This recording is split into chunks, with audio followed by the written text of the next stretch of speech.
Okay, so how did we get to this point?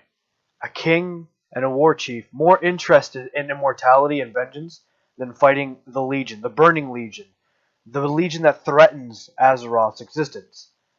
Although I can sort of understand each side's point of view, let's take a look at how and maybe why we ended up at this point, who's at fault, and what the outcome could be. Let's start with Sylvana since most people know her story. She was a ranger, I believe she's a ranger general, in the High Elven army, and attempted to defend her country against the Lich King Arthas. He killed her, though, raising her to become a banshee. His will eventually weakened over her, though. He retreated to Northrend, and she was able to get her body back and take Lordaeron for the Forsaken, of course with the help of a Dreadlord. Genn's story was a little different.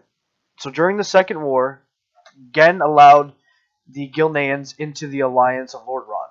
He hated the idea, but nonetheless, he did it. And he pulled them out after the Second War, or Second Orc Invasion, because he felt like he didn't need to send his people to their doom.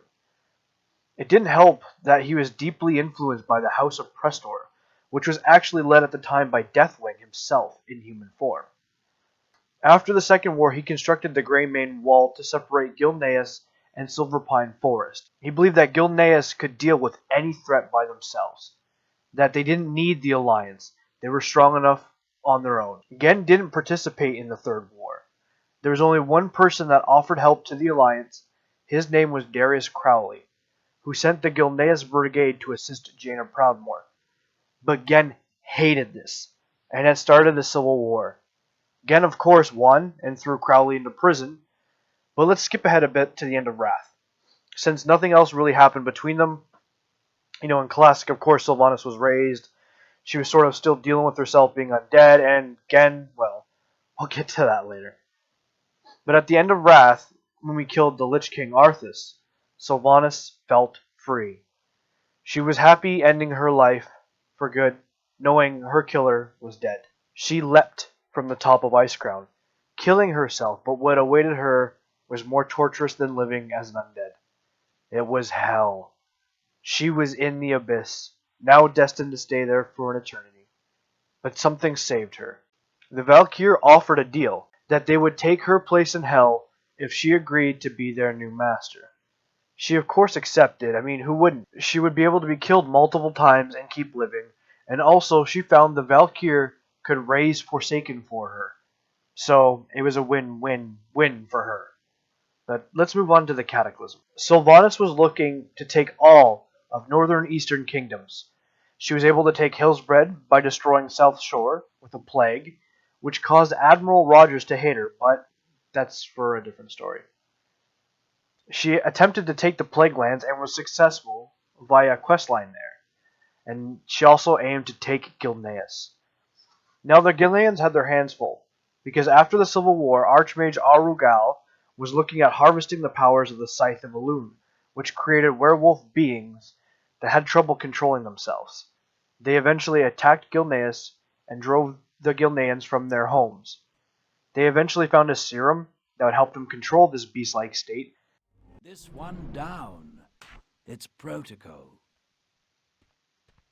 Tell me, Godfrey, those that stayed in Gilneas City so that we could live, were they following protocol? I didn't think so. Now hand me that potion, Krenin, and double the dosage. And with the earthquakes, something else was coming. Not only was their land beginning to fall apart, the undead marched on their country. Eventually, after learning Genn and Crowley were Worgen, Genn was held captive by 3 people who refused to live under Greymane and Worgen control. Baron Ashbury, Lord Walden we kill, while Lord Godfrey takes his own life. The Gilnean fight to retake their city, and this is where Sylvanas and Genn's path meet for the first time. Genn, his son, Yu, and other members of the Gilnean army attempt to kill Sylvanas to stop the invasion. Silvana!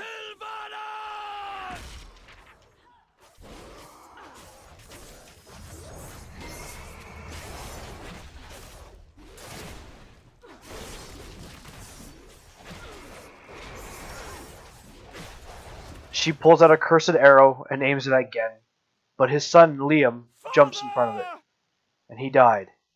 This starting the vengeance side of Genn.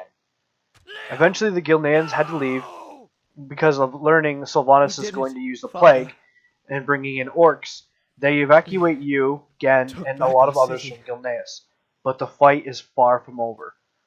Crowley and pack leader Invar would be the ones to try and retake Gilneas. On the Horde side, in Silver Pine Forest, you eventually sneak into Gilneas, kill a few Worgen, but most importantly locate the bodies of Ashbury, Walden, and Godfrey, raising them as a Forsaken. They agree to help you to take Gilneas for the Forsaken. That, I believe the quote they used was better off dead than Worgen, or in that case, undead. You eventually kidnap Crowley's daughter, Lorna, and you start making a trade, but something happens.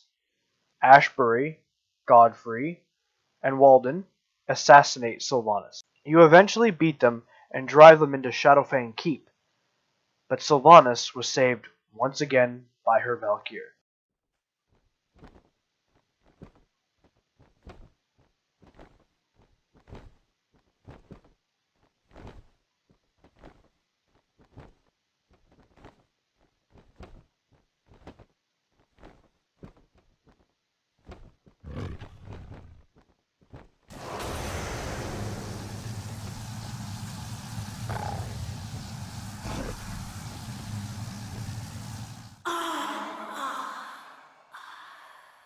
And knowing that they are the only thing that can keep her from death, she will do anything to never go back. And she says, the Valkyr are our future. Through Mists of Pandaria, things were calmish. You only saw Genn when you were at the shrine with Anduin, and it wasn't until War Crimes where Sylvanas was supposed to meet up with her sister Verisa and talk. Verisa had other things to worry about. She was all for the poisoning of Garrosh, but she later decided that it wasn't a good idea, so she couldn't meet up with her sister, and that killed Sylvanas inside. She would never again let anyone hurt her or even come close to her heart. This brings us into Legion. At this point, Genn has lost his son, his country, and the woman that took it all away, he now has to fight alongside her. Now, I'm going to play both the cinematics, but I want you to watch it subjectively. I'm going to play all of the Alliance one and a bit of the Horde one, because there's a part in there where they mesh, and we don't need to watch that twice, because it'll kill me on the inside. But I need you to watch it subjectively, and think about if you were only Alliance, how would you feel in Genn's shoes?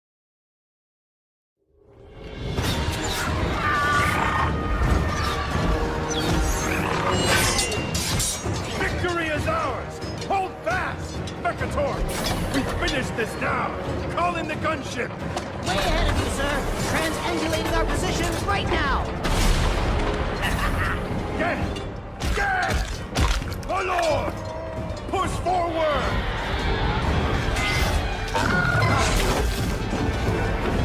And get Windrunner's archers to clear the skies!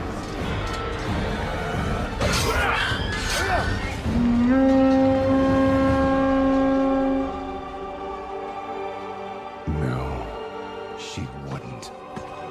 I knew it! I knew we couldn't trust her!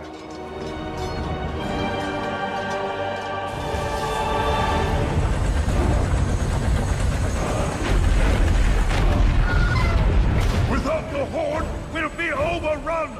We must retreat! Get everyone to the gunship. Everyone! Fall back!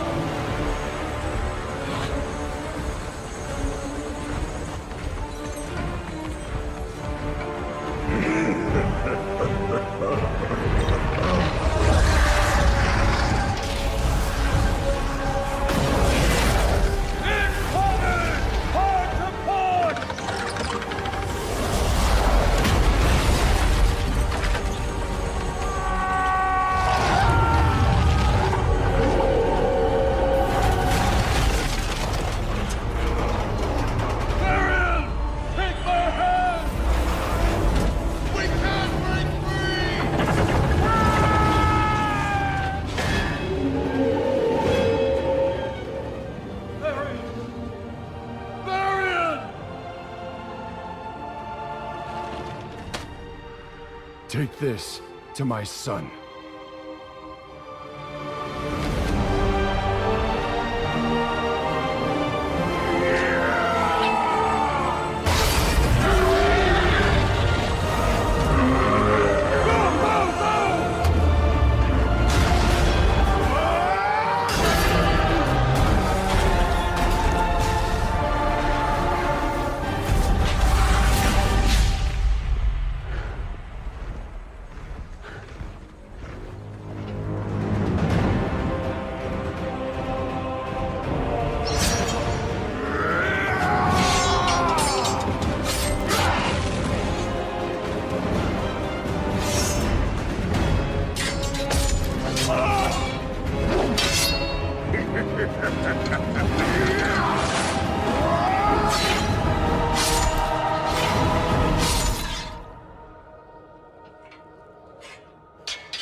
You will be remembered as the king who sacrificed his life for nothing.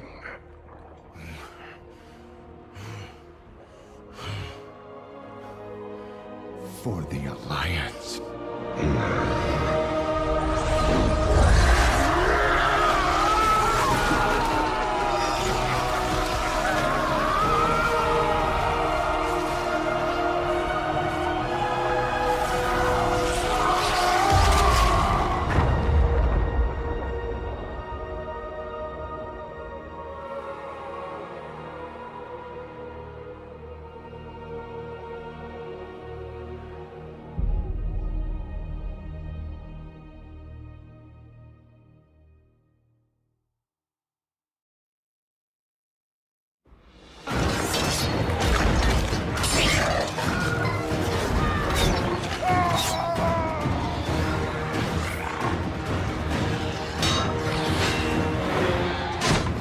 They're coming from behind!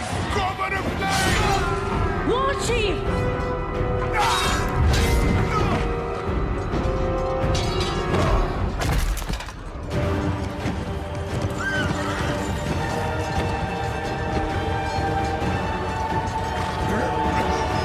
Do not let the Horde die this day.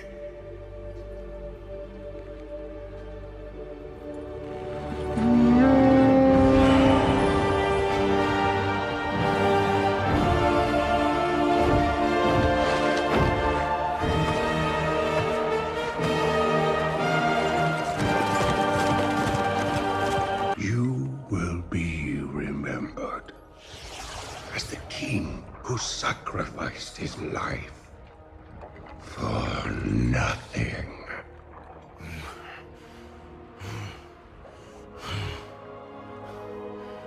For the Alliance.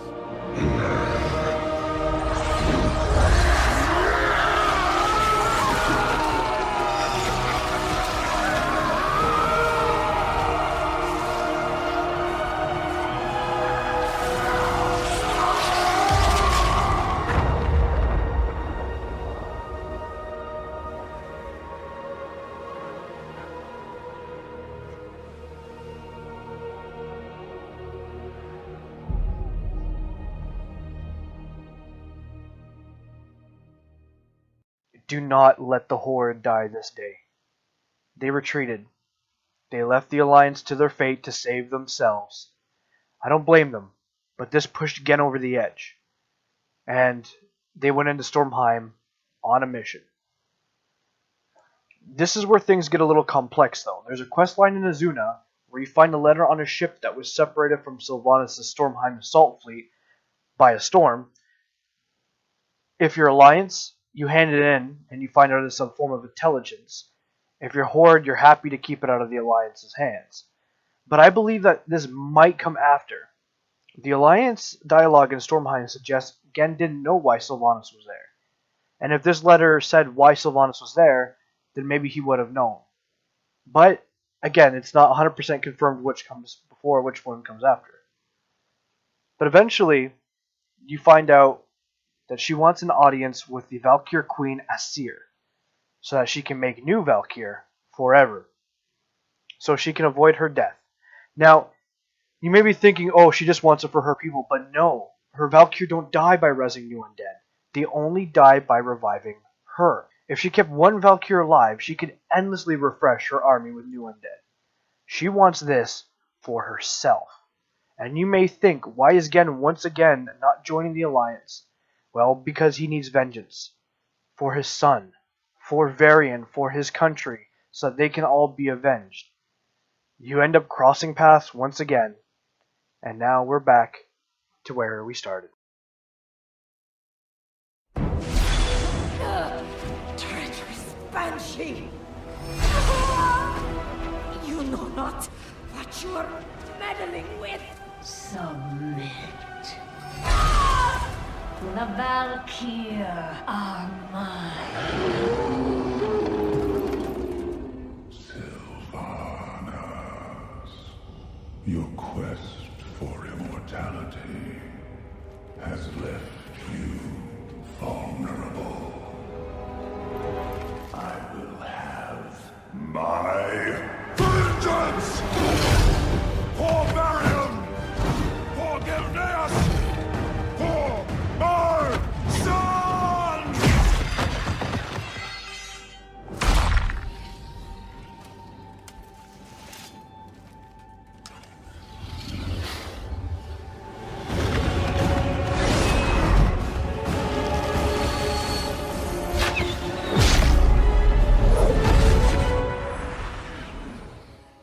It seems I overestimated you. Old wolf.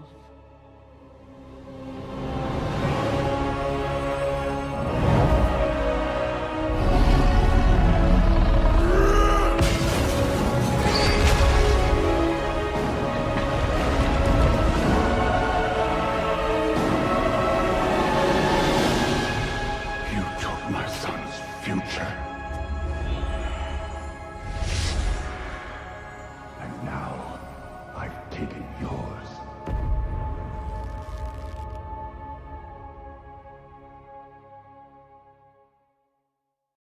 So, now we're all caught up. We are done.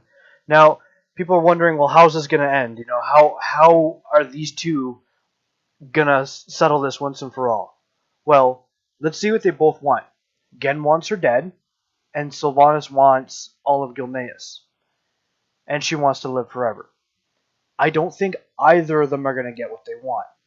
I think they're both going to have to realize that nothing lasts forever, and sometimes you have to let go of vengeance. Now, when you look at the World of Warcraft Legion site, you can see a mini biography of them both. So Genn Greymane says, in recent years, the grizzled ruler of Gilneas has suffered many hardships. His son and his nation fell to the Banshee Queen, Sylvanas, and her Forsaken. He nearly lost his humanity to the Worgen curse. Yet in these tragedies, Genn has found new strength and courage, and is determined to fight tooth and claw against any enemy that threatens the safety of the Alliance. Now, Genn is pro-Alliance now, which is good, because he never used to be. And reading this, it sounds like, yes, he wants vengeance against Sylvanas and against the Legion. I'm more than excited to see what happens. Now let's read Sylvanas's. Hers is a little different, and this is why I think neither of them are going to get what they want. Sylvanas Windrunner, the Forsaken's ruthless leader, is a formidable champion of her people. But with the Burning Legion's invasion, the stakes for the Dark Lady have never been higher. So, should Sylvanas perish, her demise would be the beginning of her eternal damnation. All that stands between her and this doom are her Valkyr. Yet few of these spirit guardians remain. As her fate edges closer to the abyss, Sylvanas must decide how far she'll go to protect her people, and whether they're more precious to her than her soul. So, by reading this, Sylvanas is going to have to make a choice. Her people or her soul. I think she's going to have to come to terms with going to hell. I think she's going to have to make that. We don't know, though. I'm not Blizzard. In 7.1, there's a raid coming out called the Trial of Valor. But I think she's going to kind of sneak into the Halls of Valor, since it looks like we're going to fight Odin again.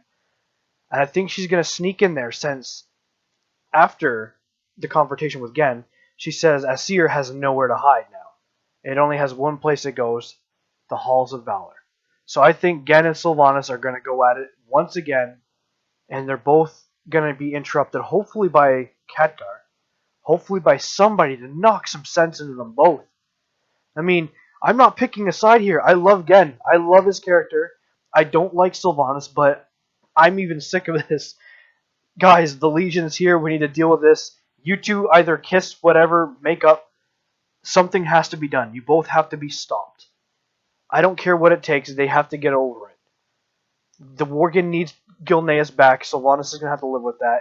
And Genn, no, Sylvanas is not going to be killed. He has to live with that. Anyway, let me know. What side are you on? Are you with the Greymane? Are you with the Windrunners? Let me know. And if you like this video, please like and subscribe for more.